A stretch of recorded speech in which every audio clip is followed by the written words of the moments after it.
So when we first started to make, sorry, forgot. I wear it all the time. So when we first started to make hand sanitizer, we knew that with the outpouring of phone calls and the emails and the messages on Facebook, we knew we had to step up and we had to completely switch gears. So we did so within less than 24 hours.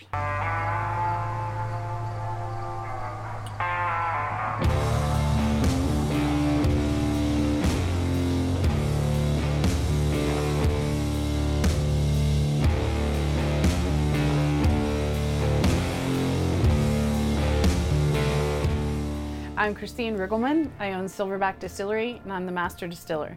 We've been open 5.5 years.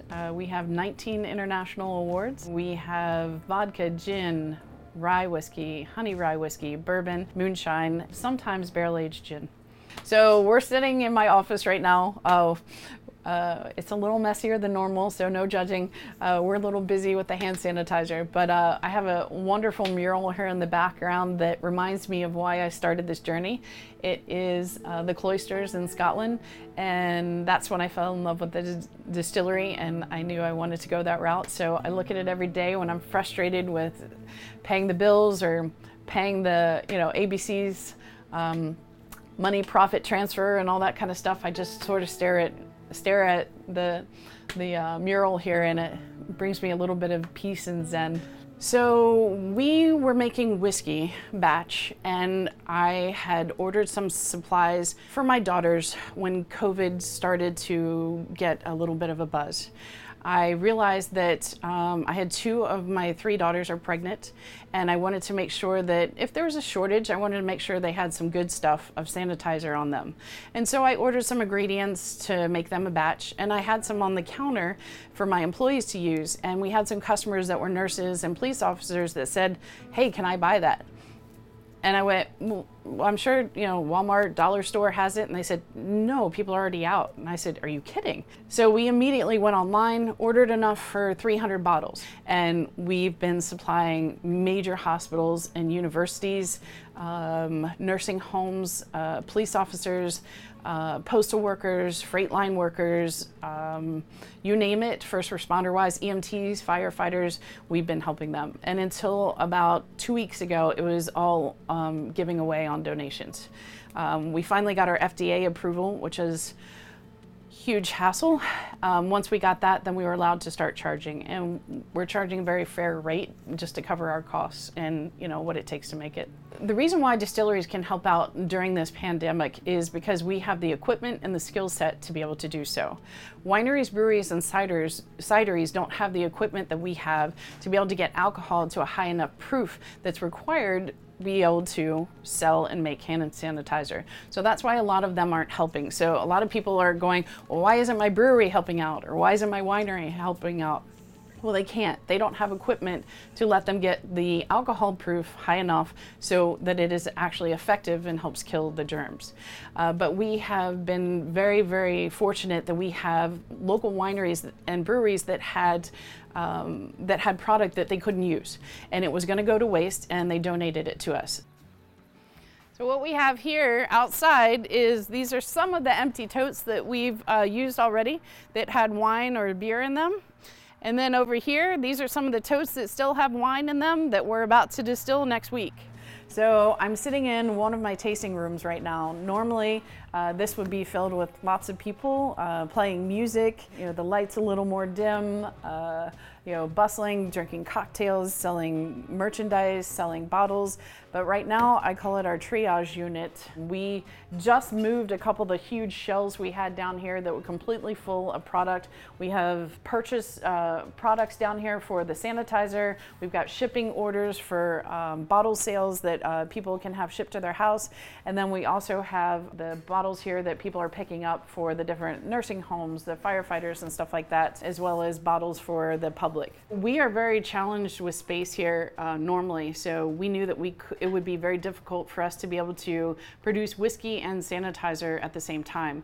We only had so many fermenters to have mash in that could ferment, and we needed much more than what we had on hand. So we completely stopped making whiskey so that we can concentrate on the hand sanitizer.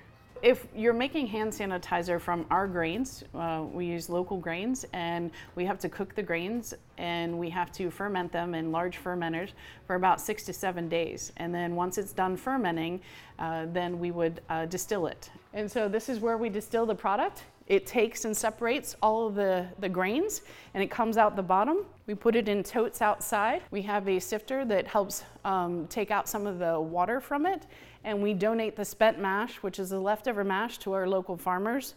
They use it for feed for their cows, for their pigs, and also fertilizer. So as it comes up the still, we've got the condenser there, comes through our thumper, which is over out of the frame here, comes through our spirit safe, comes out the spirit safe, and we put it into a tote, and then we produce it into hand sanitizer. One of the big hurdles when we first started, and I was just making some for our daughters, I did the CDC recipe.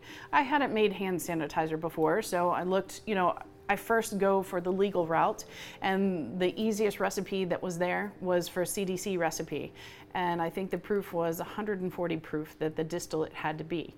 And so that was something easily that I had, could do. And so I used that recipe at first. But TTB had notified all the distilleries that if we used one recipe that they approved, that we could have basically a green light to produce hand sanitizer.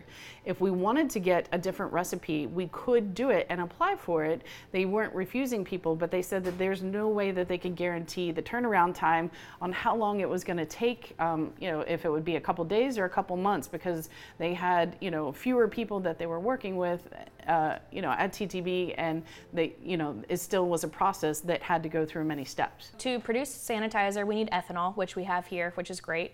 We also need hydrogen peroxide, glycerin, and then that'll make the sanitizer. We had a lot of issues initially finding hydrogen peroxide and glycerin because everyone was trying to make hand sanitizer at the same time.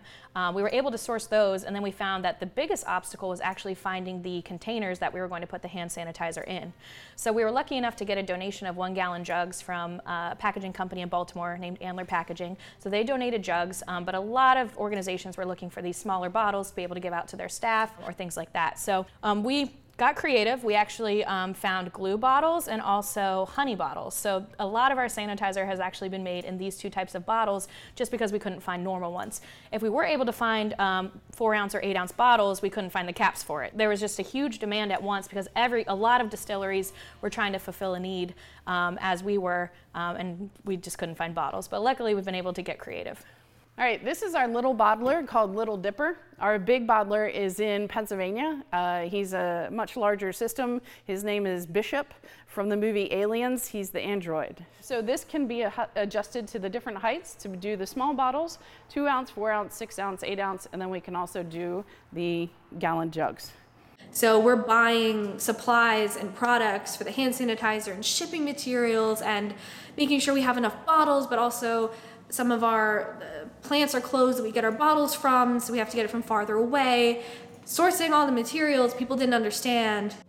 Most people were very nice, but some people were like, well, why don't you have any vodka left? It's like, we had no idea we were going to sell 5 times more than we ever have just in a 1-week period, and so that was really hard too, as some people not understanding as a small business, they just assumed if they want something that they can get it, but understanding that there's a supply chain and that's, especially as a small business, and shifting your resources and what you're doing too, that sometimes you run out of things. When we first started making the hand sanitizer for the first responders in the hospitals, we were donating it for many reasons. One, just the demand was there, and we were still at the same time simultaneously trying to figure out the legalities of being able to charge for it, because we didn't want to get in trouble. We wanted to make sure we were doing everything right. We had to have FDA approval. We were hoping that FDA would say, no, it's fine, just go ahead. You can charge for it at the same time while we're working out all the logistics.